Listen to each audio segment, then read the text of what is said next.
Okay. Public comments? Please. Steve Rell, 27 Whiting Road, 13-year employee, just left for another job. I just want to, one, give back my police ID and my key card to Chief Drum. After 13 years, I was asked to stay on per diem as a per diem dispatcher. As most of you know, we're pretty short in there. The other day, I was locked out of my email. I was locked out of the Planet scheduling system, and came in to look at the schedule, and my ID badge was not able to let me in. So Chief Drum has completely locked me out of the building, and I guess I'm fired as a per diem dispatcher. I was told that it was HR. Actually had a conversation with HR today. It was nothing in the HR's doing. Chief Drum is leaving the dispatch center extremely short, 16 open shifts a week right now. I'm fully certified, able to work, and the chief is going back on his word to keep me as a per diem dispatcher, which I think is pretty disrespectful. Not a phone call, not an email. So I'm just here to give back my ID and my card to the chief. Hopefully next time you do that to someone like you did to Chris Hodge, you'd reach out to them. It's 13 years, chief. It's pretty disrespectful. Steve, let me, if you are covered by a collective bargaining agreement, are you not? I am not, no. I'm a per diem dispatcher, or I thought I was. I left for another job. I'm no longer an active employee here. So per diem dispatchers are not covered by the labor agreement? That's correct. Okay. And with, again, I certainly can appreciate and hear your frustration. On the other hand, I'm not sure this is the correct forum, you know, to. Chief always told me I was a town resident and I should start coming to meetings, and this is my first meeting. I just wanted the commissioners to know. I also suggested to the commissioners they should start doing ride-alongs with the police officers and making an appearance in dispatch. Start talking to these employees and seeing how this place is really run. Do some ride-alongs. You'll hear the true stories. Thank you. Okay, we accept your comments. Thank you. Okay, are there any other comments? Okay. Chief, report. Good evening, everybody. Thank you, Stephen. We'll start off with the budget. I had the meeting with our finance officer, Stacy Novitz. They used line item transfer. There also was they moved some of the money to bring us to zero for July. Some of that came from a special appropriation, and that was for the highway construction project. That's what they budgeted $35,000 originally. We bring in approximately over $70,000, and this is just bring it to zero, so for audit in August. So currently, right now, with after line transfers, we're looking at probably a return of a little bit less than $40,000 come July 1st. So your projection is by the end of next month's budget will be under budget by approximately 40,000? Correction, we'll be returning 40. But don't forget, we did have one special appropriation during the fiscal year, and that was for overtime. So it's probably going to bring it more closer. I think if you take that from what I'm returning, it's going to bring it closer to zero. Okay. And that is still with, we're still dealing with the officer shortage that impacts our overtime. Right. Hopefully that. We have one, the latter will be joining us July 1st. The two new hires have to go to the academy. They'll be entering the New Haven Academy approximately on August 1st. Okay. Thank you. Training? Any other questions on the budget? Okay. Move on to the monthly training report. Training. approximately 152 hours of training this month that included hazardous materials, 3 days. One of the investigators went to the state's attorney course, that was 24 hours. He also serves on the accident reconstruction. He attended pedestrian bicycle reconstruction, and that's for the regional accident team that we have with 5 other communities, total 6 communities. Lieutenant York did attend a 3-day with Scott Cochran from Youth and Family Services. That's with Dr. Logan. Dr. Logan, if you might recall, we spoke about, it's kind of like she's a PhD behind the social worker embedded within law enforcement. She originally was out of Eastern Connecticut State University. She's now at Southern. One of the premier pilot programs started out at Eastern was Willimantic. Now Milford has a very robust program. So we went to the training to see what we could learn in our application to applying a MSW embedded with our officers. As you recall, we received $114,000 from the federal government to pay salary for that MSW for 2 years. That was just accepted recently by the Board of Selectmen, correct, Al? Al? I'm sorry. I believe you folks voted on the acceptance of the grant for the MSW. We did. Okay. We did, The Board of yes. Finance, I believe, did also accept it. That's probably last night. Okay. So, do we know for certain where that position is going to be placed budget-wise? And the police department, It is gonna be the police. with oversight for the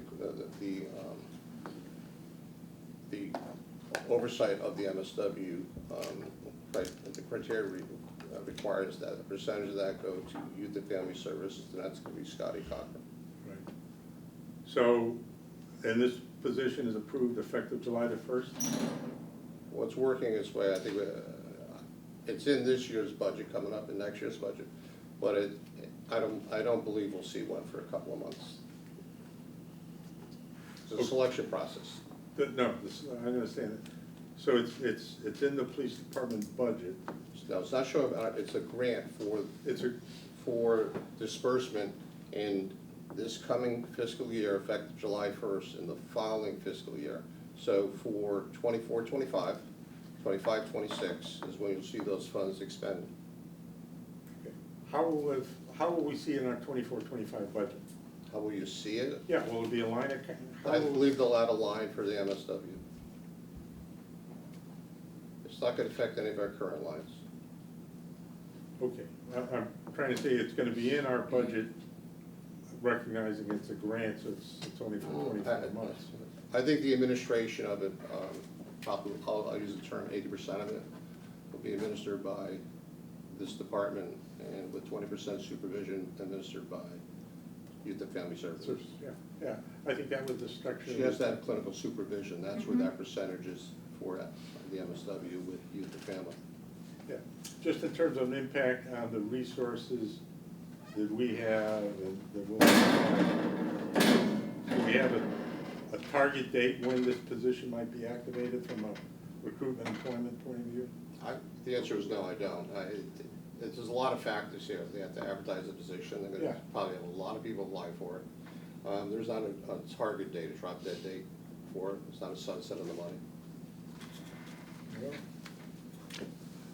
Well, we won't be late hiring the position then.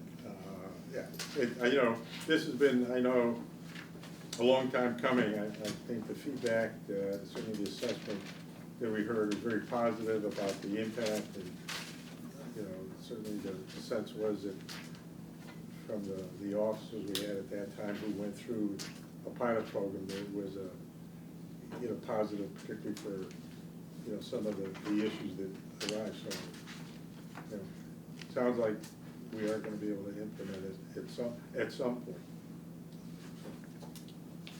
Okay. Anyone else have any questions on the MSW? Okay, move on to the regional, the monthly traffic report.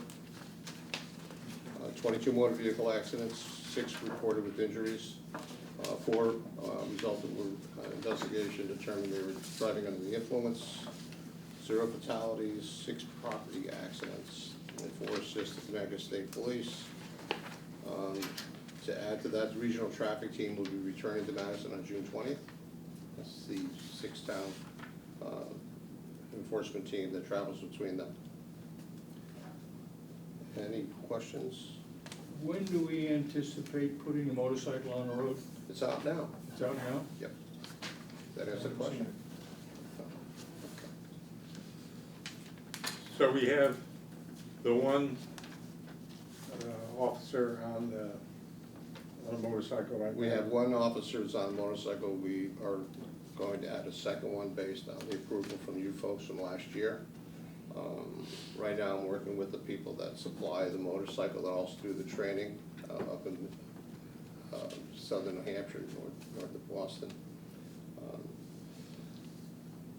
Right now, I'm trying to look at what the state police is offering and what the training up in New Hampshire is going to be a lot quicker than going through the state police, the service that they put on. We have a couple of riders, I think 2 are in the room, that have somewhat of a certification for patrol when they left the previous departments. We did put out a notice that we're going to be seeking another rider for the motorcycle and for training. What has kind of slowed down the process is that the gentleman that ran the program for Boston and New Hampshire had an untimely death. He died about 3 weeks ago. Mm. So right now, they're trying to get information to me the best they can. So that's what's going on. So if we have, at this point, one officer trained, do we have the capability to have that motorcycle in operation 7 days a week? We could, we're gonna add a second bike on a seasonal lease. Are That we- also was discussed and approved. Why would you need a second bike, since you've got one officer riding presumably for 5 days, and then there's 2 other days that that bike is not being utilized? There are days when I could use the 2 officers on the Route 1 stretch from Clinton to the town of Guilford when it gets busy, particularly we'll call it high volume hours. They rotate on a 5-3 schedule, they're part of a CBA, that's the reason why. Okay, that's for the But- second bike. Correct, we had this discussion last year. Okay. I guess I still don't understand if we have one motorcycle and we have an individual who presumably has some days off during the week, why wouldn't we have a second officer today, next week, being prepared to ride, utilize that bike for the other 2 days of the week? Well, we could, but I would have to take an officer. I have so many officers that are bid for day shift. I have officers that return from the SRO program. I have officers that then supplement the road. I have to do things by seniority. If somebody's on a specialized assignment, I have to plan that forward. That's where the discussion was. We thought it was a good idea to add the second bike on a lease seasonal. There are opportunities and times where having the second bike would be worth its weight in gold for application out of the traffic volume and what we have on Route 1 and others in the town. I think having the 2 officers carrying on a traffic enforcement would be something that'd be nice for the department, would be an asset. Okay. Can I ask a question another way? How many officers are trained on the motorcycle? Right now, we have one that's certified. There are 2 officers that correct me. I don't know if I could answer that. There are 2 officers. Brian, Yeah, yourself and I think Odino were trained in New Haven? we were, yeah. Okay, and you're one of the officers that put in? Yes. Okay. So potentially 3 have been trained? for I'm the sorry? So potentially 3 officers could drive the 2 bikes? Potentially, yes. Okay. With certification. Yeah. All right, I have to make sure that current, our insurance carrier will accept the training they have. Gotcha. Okay. And how about, last month we talked about the bicycles?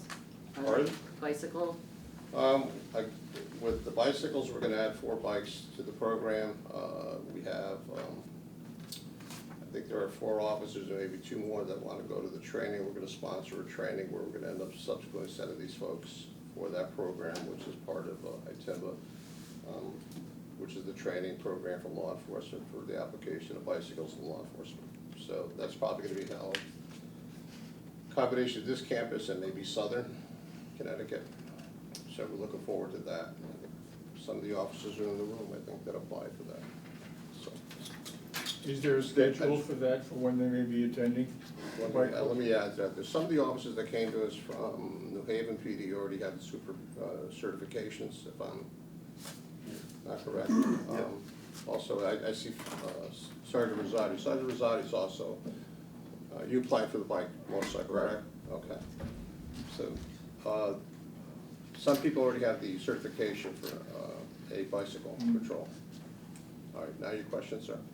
How many do we have that will be officially certified for bikes, not motorcycles, bikes? For the bicycle? Yeah. I think after this next training, there's probably a dozen people in the building that are certified, including myself. I think for the motorcycle, we'll end up with 3 or 4 additional certifications, but I have to get them trained, and the training may take up to 3 to 5 weeks. So that's sending somebody away for 3 to 5 weeks for training. We don't have the resources to send all 3 or 4 people at one time to do that. Something we rotate around. Okay, thank you. Any other questions on the traffic report? Recruitment. The South Central Region just announced that they're going to be giving another exam shortly. I hope that we have more candidates than in the past. They're doing a very, very aggressive, in conjunction with all the communities that are members of South Central, that includes us, for that recruitment to attract more people to law enforcement, including, time on college campuses and other military, things like that, to get people interested in joining law enforcement. Come January, we'll have 1 more officer to add, according to the budget. We'll have to be able to hire a position next January. So that will bring us to 33 total officers. Okay, so even though we have 2, we'll have 2, am I correct? 1 officer, 2 officers going through the academy. We have 2 officers going August 1st to the academy, New Haven Academy. We have 1 officer who's a lateral will be joining us Right, July 1st. on July 1st. Okay. That was the gentleman who's the detective with New Haven. Okay.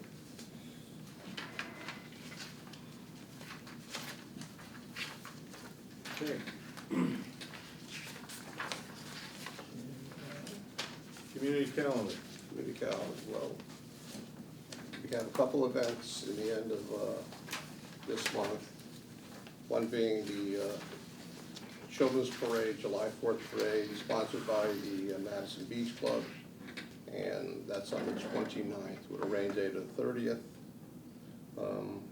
There is also one chamber event, it's not on here, but it's not gonna affect traffic. Of course, the July 4th Parade is on the 4th, the Concert on the Green is also on the 4th. Our fireworks is the 5th, the rain date for the fireworks is the 12th.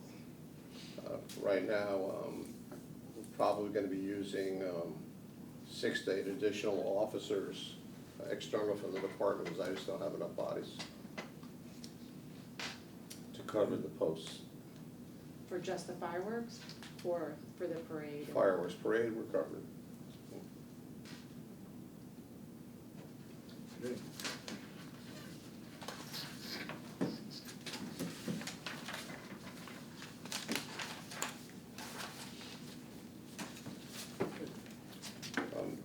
In one of the August, I believe it's Beachcomber night, we're talking about closing down Wall Street, because they have a lot of vendors are bringing the food trucks. So we may stage the food trucks on Wall Street there and close it for 2 to 3 hours while the program's is ongoing. Or like a festival type of atmosphere. That discussion is going on with the chamber right now.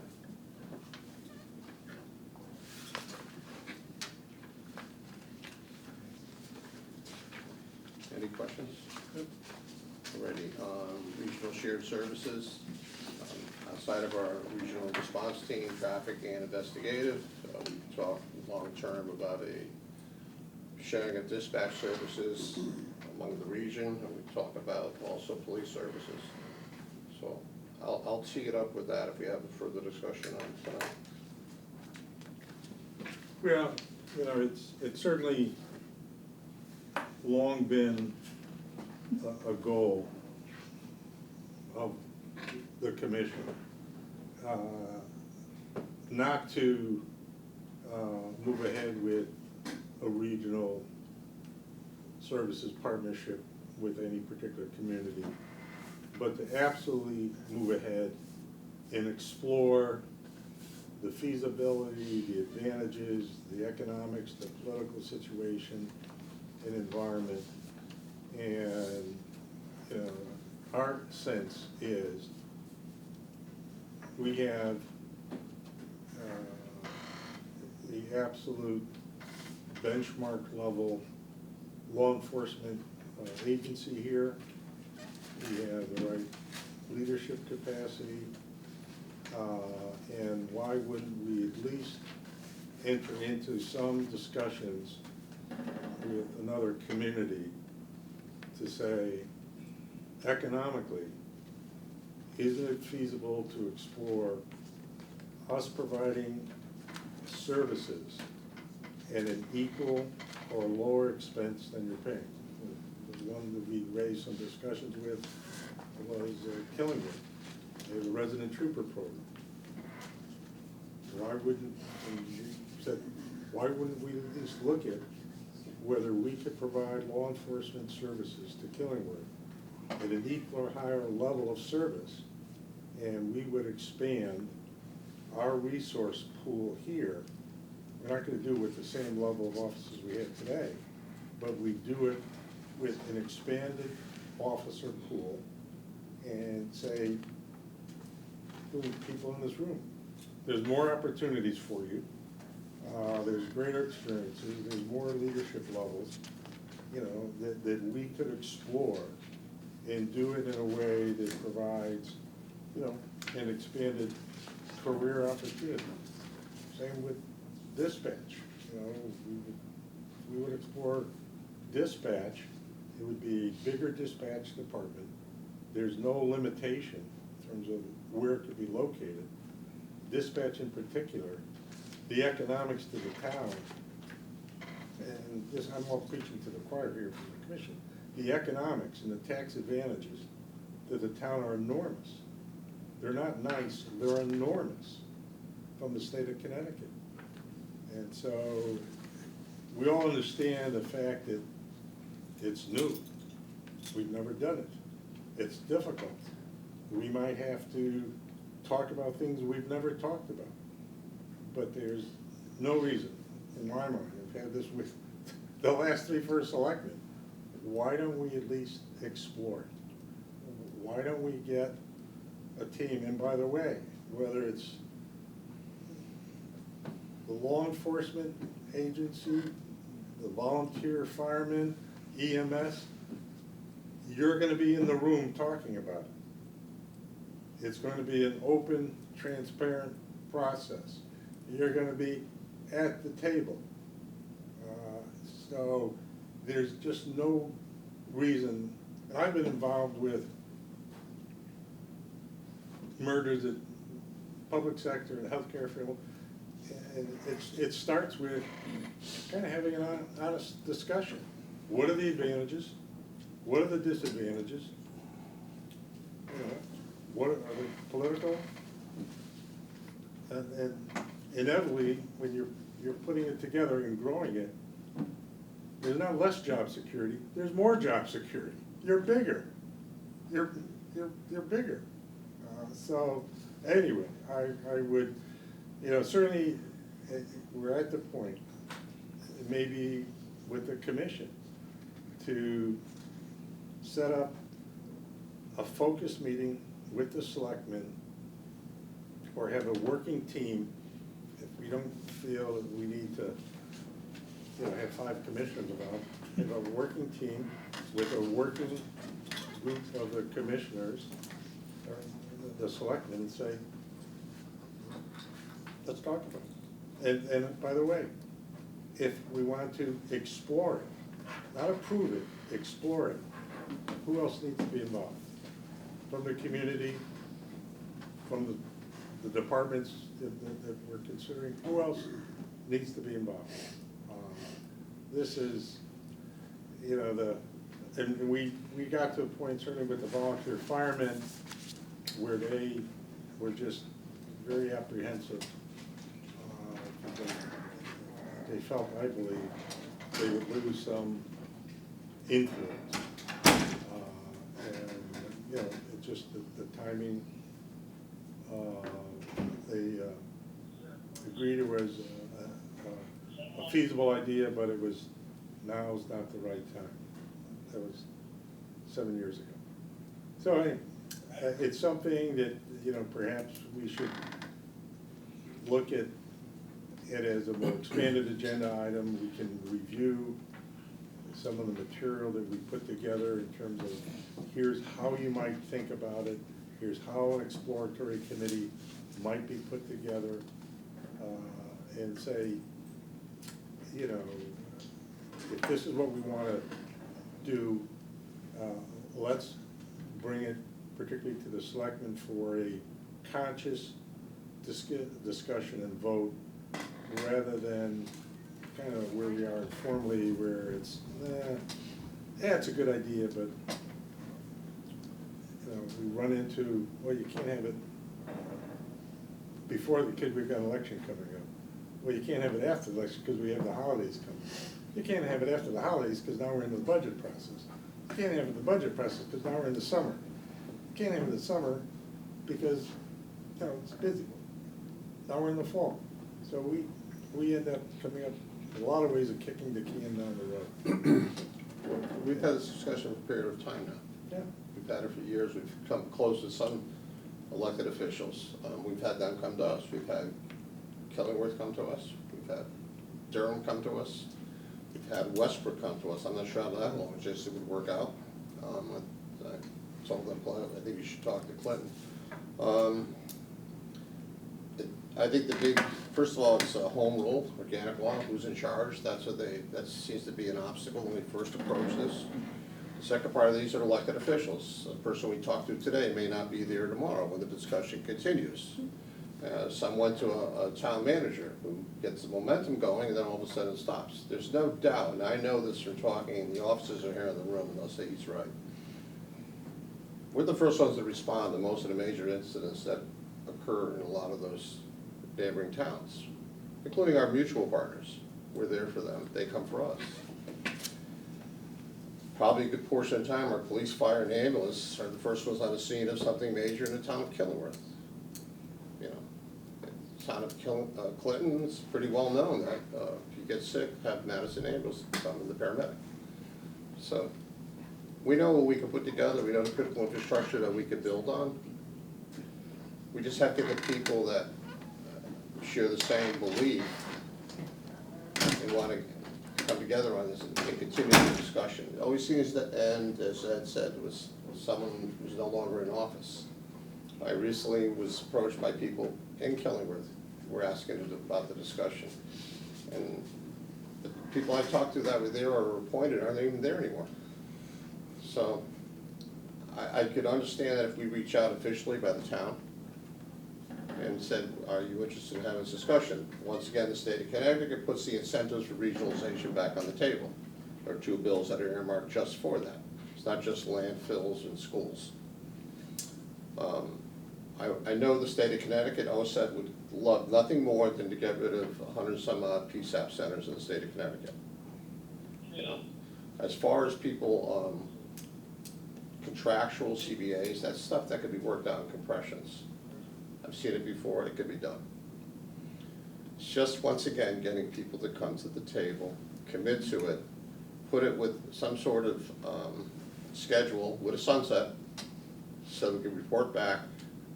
You know, we've talked about studies. We're going to be doing a study on communications, and that communication also includes our neighboring communities as far as what we share from PSDN line, from a microwave standpoint, from the towers themselves. So Well, I would love to see it. I know our officers have been committed, our ambulance, our fire committed to helping other towns, mutual aid. You know, multiple times we assist other towns, and we also, they'll help us, you know. So, well, I feel the pain, but I understand what we've been trying to do this now for over, what, 6-8 years? Yeah. well, why don't, let me make a suggestion, just so, this is certainly at a point of where it's Ed's hobby. Be in a position where, let me draft something that we as a commission could look at. If we endorse it, it would be simply a letter to the selectmen Yeah. asking for some discussion, some forum to have the discussion. And be in a position at that discussion for us to at least summarize how this might be explored and here are the advantages of it. And then, without dictating what the structure might be, here's how you might put together an exploratory committee to do it. And at least be in a position where it's not kind of a water cooler discussion. It is an express interest on the part of the Madison Board of Police Commission to explore some concept of regionalization. And here's, you know, do that in a partnership with both the elected officials and then, you know, involving, here's how you would involve the key stakeholders in moving ahead with this discussion. This is not, you know, kind of a, you know, backroom, you know, coffee shop discussion. This is something that we would say, here's how we might consider. And by the way, the selectmen, both from Madison or whatever community you think might be in a partnership, says no way, no how, not now. Okay, we've done it as a commission. I think we have some individuals on the commission who've got the interest and kind of the rationale thinking about how we might do this. And be in a position to say, look, we've got some experience, capability at this commission. Certainly there's the same level of people who are elected officials. Why not get individuals who have that what is best for the town? Not next week, strategically, what is best for the town in terms of moving ahead with this important area of law enforcement and dispatch, you know, emergency communications. And I'll take the responsibility for putting together a little more formal outline that we can, you know, talk about at the July meeting, and then if there's still a consensus that we should move ahead, then, you know, we'll move ahead and, you know, hope. I know the selectmen won't be surprised with this, you know, but it's one of those, no one is particularly responsible, no one is quite ready to do it, and maybe we need to call the question with the selectmen to say, what about putting together this kind of calendar? So we'll do that. I'll take the responsibility for doing that. Okay, sorry, that was a longer discussion than we anticipated. But good, Yeah. and time well. Okay, correspondence. Has anyone written them? We had a couple, Mr. Bill Campbell, he wanted to thank us for assistance with the crosswalks, and he also wanted to commend Officers DeRay and Sudak, which assist him across the road, you might recall Bill Campbell was the gentleman whose sight impaired. He does call in our department normally goes there and helps him, call him back on his cell phone. So he's made arrangements to bring treats in for the officers to say thank you for what they do.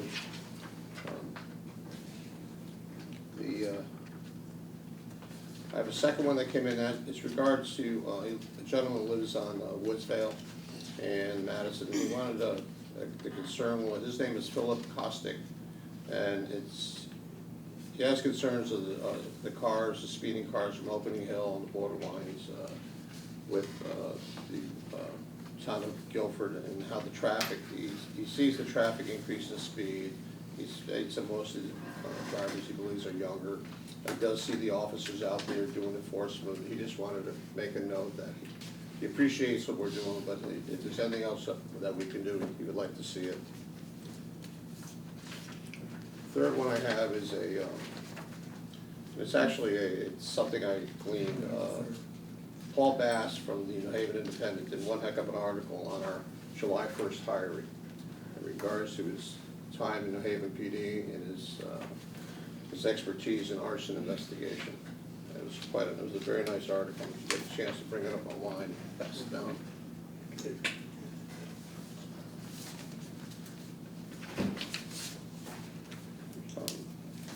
I know on the current issues and new business, these gentlemen here, just because they want a question in regards to the future of perhaps pensions. And I know that we've talked this before, but I want to finish with this one last thing. So 2 weeks ago, we buried another state trooper. It was hit with a person who served time, was out, released, and we know the story, know what happened. And my own family personally, this happened last Sunday, is our best family friends had a wedding shower for one of the daughters who's getting married. My wife was up there, I didn't go, I stayed and cut the lawn, and my wife came home a little bit earlier, and we then go in the house to see all these phone calls, because as they're leaving the venue, they come to an intersection, and the mother of the bride and the father of the bride and the grandmother of the bride, Gaja, 96 years old now, would have been. And she still drives, and she lives downtown Branford. The family is from Bishop Road in Madison. And they've been at my wedding. If you were at the wedding, you would have met them. So when they enter the intersection, they stop. A car comes down, a stolen car, filled with 4 gentlemen, then hit them broadside. Gaja's killed. She's thrown right into the back of the car. Car spins around. 4 gentlemen in the car then exit the car, get out, open the trunk, take the drugs, the money, and run into the woods. The person who was driving the car, and the state cops got him. I went up there and worked with accident reconstruction that night. The kid that was driving the car has approximately $375,000 right now in bonds. The judge put him under $1.5 million from the hospital bed from this crash, because when the police apprehended him, he was hurt and he's in the hospital. He's in there for assault 1, previous batteries, numerous charges. He was sentenced to 7 years last fall. They suspended it. He's back on the road. He was released from prison in March, and here he is.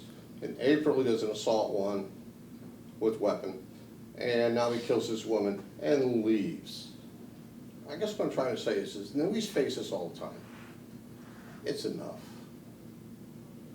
I don't know, I don't want to debate early release, but this stuff's got to stop.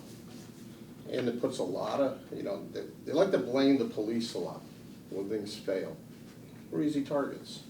Police work very hard. They give 110%. We have our few misguided few, but that's a few.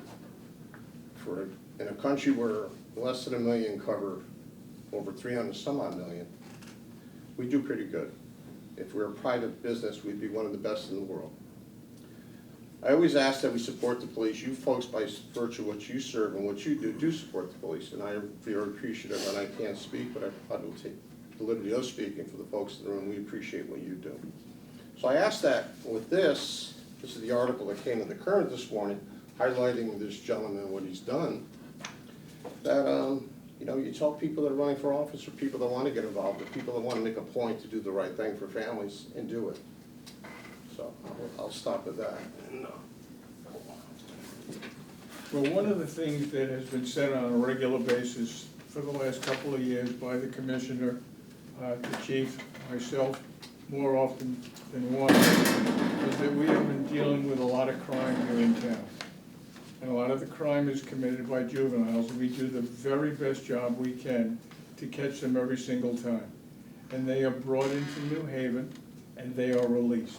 This is a fact, we all have the statistics, you guys live with it every day, we hear about it after it happens.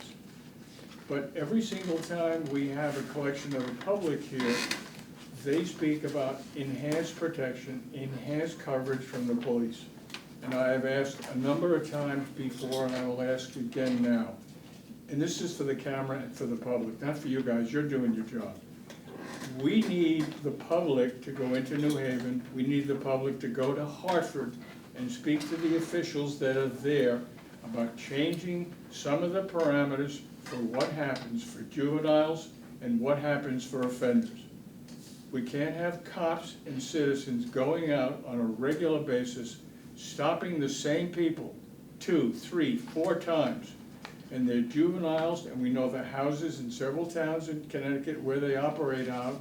We know the circumstances that they operate out of, because we know the compensation they get. We know why they're there, because of the lack of familial support. We want more residents and more people in Connecticut to be upset at officials versus the cops and the perpetrators. Do something for us, because we do for you every day. Well, you know, one of the things that's come up in certainly the town surveys has gone out is the importance of public safety in Madison. And, you know, I think we've enjoyed, and I say this, a partnership with the Board of Selectmen and the Board of Finance. Sometimes the partnership is with a small p, sometimes it's with a capital P, but in terms of resource requirements, I think in many ways, and I saw this certainly over my career, the title doesn't change, but the job changes. And that's clearly what's happening in law enforcement. You know, there's higher expectations of the individuals who wear the uniform. There's higher expectations of just whether it's just our whole experience with social media or TV or publicity. But, you know, we've said this before. The training that officers receive now, in many ways, is expanded from what they received in some instances 10 or 15 years ago. You know, you're getting trained in you know, social media. You're getting made in you know, de-escalation of events, and so the job is tougher. And what we've got to do as a commission, you know, I think is continue to say we need to have the right level of resources. We need to have the investment in training, you know, and also recognize that in some instances, you know, the most important thing these officers are going to have is the radio and the communication and the bandwidth and the clarity, and you know, whether some of that stuff is really unexciting. It's a cell tower. It's a cell tower here versus a cell tower there.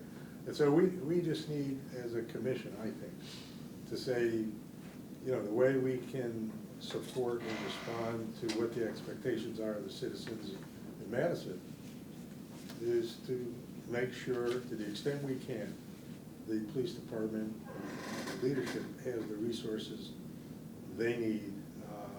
And you know, I think we've I hope we continue to keep pace. The investment in the cameras that they're talking about, I think it's a dimension that the officers had not had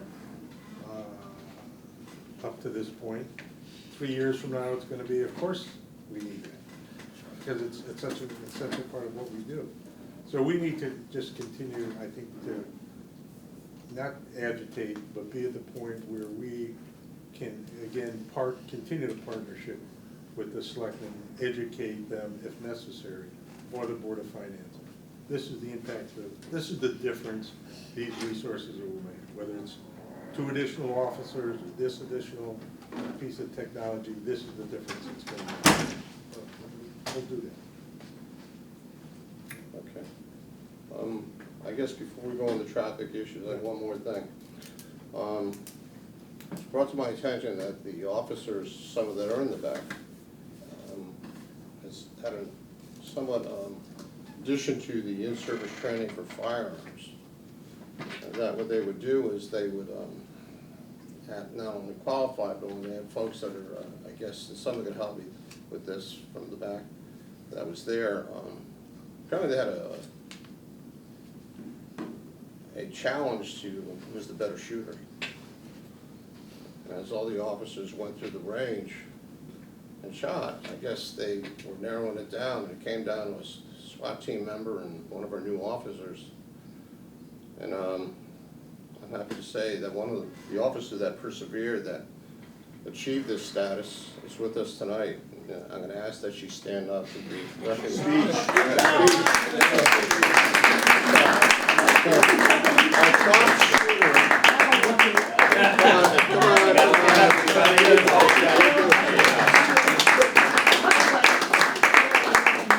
Real gunslinger.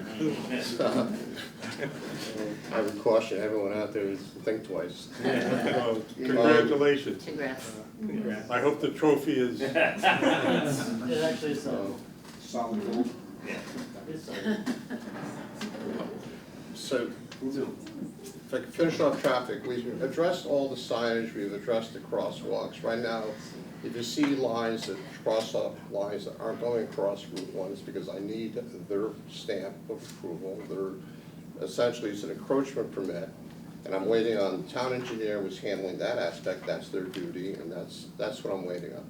So, the equipment was sitting for over a year, and the vendor, and I said, I have to get these up, I have enough pressure from the neighborhoods, and it's done, okay? I'm sure a lot of other traffic issues come up, but we'll address them when they come. Can I? Let me just go one thing on traffic, and this is for the general public. I've handled most of the traffic for a number of years, and I routinely, in the springtime of the year, go out and try and ride as many roads as I can, checking stop signs, checking speed limit signs, looking for tree limbs, any other obstructions that have caused a sign to be blocked, make a note of it and send it over to engineering. I can't get on every road in town because I quite honestly don't know where they are, even though I've lived here for 50 years. But I would ask the public, if you have a situation in your home, in your driveway, or in close proximity where there's a stop sign, a traffic sign, or some kind of a traffic impediment for a safety perspective, reach out to me or reach out to the chief. We'll get it over to the engineering department and try and get it fixed. Thank you. New business. We've talked about incentives, and we've talked about how we hire officers, Mr. Chairman. I know we've had this discussion before. We thought of incentives to get people to come join the Madison Police Department. We thought about retaining the people we have. Listen, I've been in policing a long time, and so a lot of people are sitting over here on this side, and you folks have been around policing a long time. Madison is a wonderful community. We have our share of crime, we have our share of, we'll say, good days. We're a beach community, wonderful place to be, particularly in the summer. We have a 5-3 schedule, which is pretty coveted in the police world. What we don't have, and it changed, was and we've had this discussion, sir, we've talked about the pension system. I have 8 new recruits that have joined us in the last 14 months. And I'm not saying anything different I haven't said without folks like this in the room. But for me, it's very, very, I've been at this a long time, and I've watched. We're very fortunate that we found the officers that we have. We're very fortunate the officers that I work with. I work with good people, and that's not something I'm saying tonight. I say it like a broken record. I work with good people. I work with great cops. And we brought in great cops, and we're gonna bring in more great cops. I have to figure out a way that within 2-3 years that I'm able to retain these officers. And there is no, I could say that they could do a match that may exceed whatever there may be. I think the bottom line is whatever the base pay is at the time somebody obtains their, whatever the years, the design could be all different ways with input from all different sides. But I think we really need to start looking at how we can, I feel this way, return pensions to this department so that I keep these people. I'm telling you, I'm not gonna be able to do it. Even when I move on, you're not going to be able to do it. I wanna put that out there because I really would like to start having a discussion prior to a collective bargaining opening, that they do this. They do this because I've seen it. The police departments in the state of Connecticut, Southern, have lost all kinds of officers to the Middletown PD, as a good example. Middletown PD not only offers the pension, they buy back seniority time. It makes it very difficult for us. So I just ask that people, if we do the research with some of the other departments that have returned the pension system, Trumbull, North Haven, some are hybrid, some are modified, but at least we give it a look. Well, it's a mandatory subject of collective bargaining. So I'm sure if that's a priority for the union, and certainly, you know, the town as the employer, as the department sees that as something that would enhance both the attractiveness of a position here, that adds to, reinforces retention, allows us to attract, you know, highly qualified officers. You know, hopefully, you know, this is something that, you know, can be accepted as an important part of any collective bargaining agreement. So, you know, we've, you know, from certainly my experience, and I've spent a lot of time in labor relations, you're not going to be successful if you try to do it on the cheap. You want to pay well, you want to have excellent benefits, because you want to be able to say, we get the best people.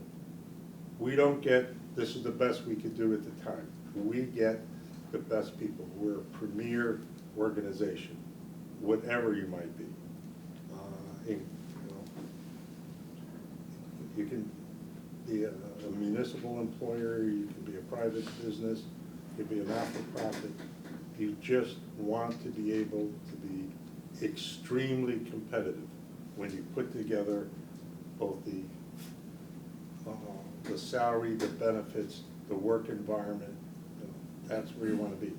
And we certainly have heard, Chief, how important this is in the minds of certain, you know, many of the officers. So, you know, I certainly expect if the union says this is our #1 issue, then the town needs to sit down and say, okay, let's see if we can get an agreement, you know, to resolve this. I mean, you know, you recall we looked at some survey data going into the last contract, found out that the market had moved faster than we anticipated, and we wrote into that agreement higher than what was the current level percentage increases, because certainly, in my opinion, kind of for everything, you do not want to be behind the market. You never want to be in a position where somebody says, they're a good employer, but they don't pay that much. that's a stigma that is very, very tough to get away. Even if you bring your wages up competitively, somehow that stigma stays with you. So from a commission point of view, you know, what we want is, I think, an agreement that people say, it's great to get a job with the Madison Police Department. They're great benefits, their pay's competitive, that's where you wanna go.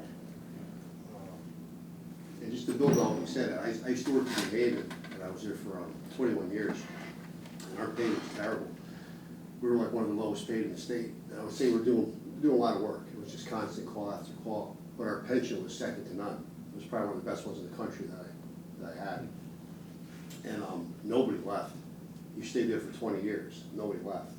So when you see a town like Madison, where it's a beautiful town to patrol, not a lot of crime, you can actually do thorough investigations, you have time to get invested into things like that, and people talking about leaving because of the pension, I mean, it's a big difference.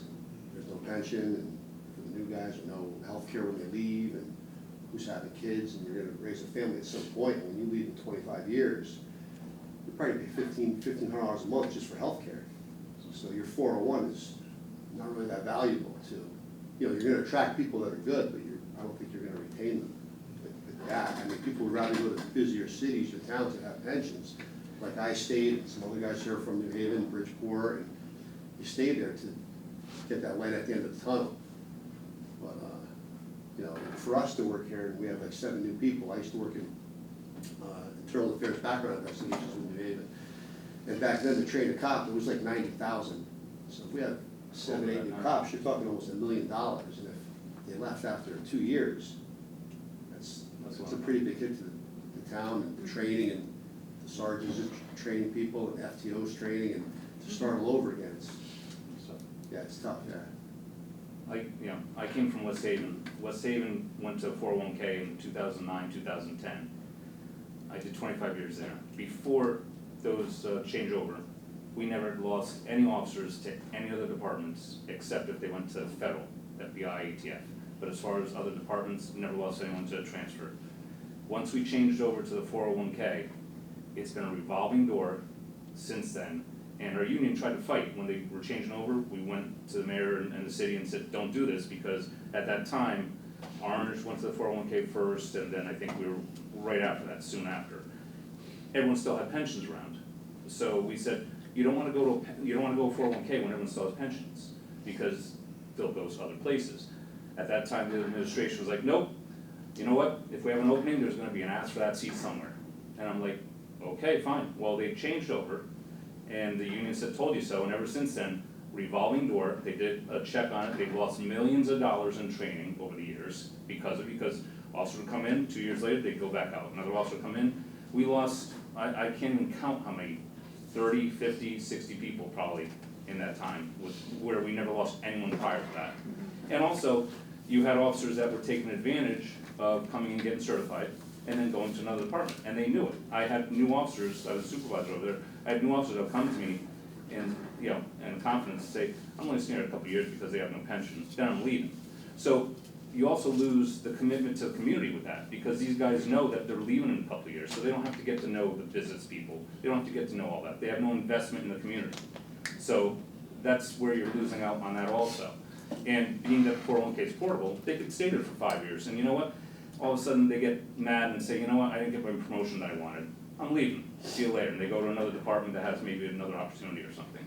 So you don't have the investment with the 401K that you would get, because usually officers, once they get to the 5-year mark, and if it's a pension and they know they're best at 10, they're like, well, I'm at 5 years, I've got 5 more years to go, I'm not gonna go anywhere, I got till that. Then they once they hit the 10-year mark, like, ooh, I'm halfway there, yeah, I'm not gonna leave. And then they go to 20, 25, 30, whatever it is. So you lock them in, whereas the 401K doesn't lock anyone in, it's portable. Did they try the So, signing bonus there too? yeah, well, they tried the increase in pay for everyone, as far as that, and they took it, and everyone took that. And then within the year, people were still looking to leave, There was a $10,000 signing $10,000 bonus, the bump year up. the cops, the Right. cops still left. because again, it wasn't what they were looking for. And right now, you have the the pension's coming back in a lot of towns, they're starting to go back to towns, it's almost one, I wanna say an experiment in a way that didn't go the right way that they thought. And the towns are saying, you know what, that didn't work the way we want, let's go back to the pensions, we could at least get retention again, and go that way. And so now, if you're a 401k town, and you have all these towns going back to pensions, you're not gonna be able to compete well. Well, we, you know, the chief has certainly alerted us formally, informally about the importance of this, so I suspect we'll be talking about it, Mr. Gus, from the commission. Yeah. We've not- And Commissioner, you mentioned as far as the union's the number one priority. It's not really a number one priority for us, because again, it's a priority, it should be for the town, because it's the town's money that they're gonna be spending. It's, for us, the ones that are hired, we're here. The ones that might be leaving, they'll go to another town. So I mean, as far as the union goes, it doesn't affect us financially anywhere, it affects the town financially. Well, the message was sent and received, so, chief? Okay, liaison with the state agencies, I have nothing to report on that. Okay. Okay, Commissioner comments? I've had two, I'm at my quota. And, Mr. Chairman, we have a brief executive session. okay. That we finished in 2 minutes, it's just. Okay. Okay. Ian, comments? Yeah, thanks everyone who came out today, including everyone in the officers who left. Appreciate your comments. I echo what Ed said, we appreciate it and we hear you.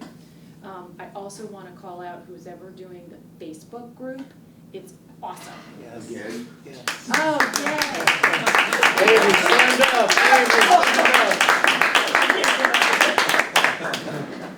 Mark's not here. It's fantastic, so thank you very much for working on it. And I think based on community comments, people are, you know, very receptive to it, and I especially the love And if the they're not, she's acting the shot. 9 PM, 9 PM, lock up your cars.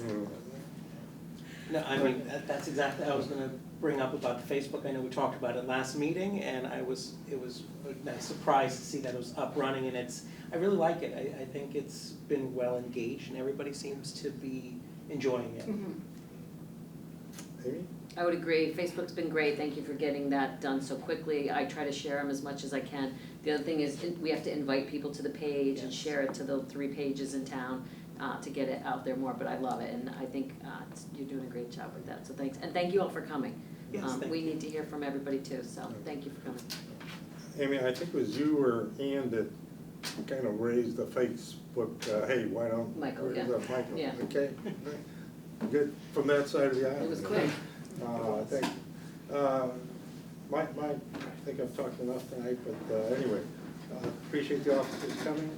Okay, so, is there a motion to adjourn to move into executive session? Motion to adjourn at Thanks, guys. 18:33. Second. Okay, we're now in executive session. Or no? But I think the camera's still on, Oh, yeah, we have to turn the the camera's still Yes. on. Thank you. Thanks for coming, guys. Why don't you wait and see what it's about?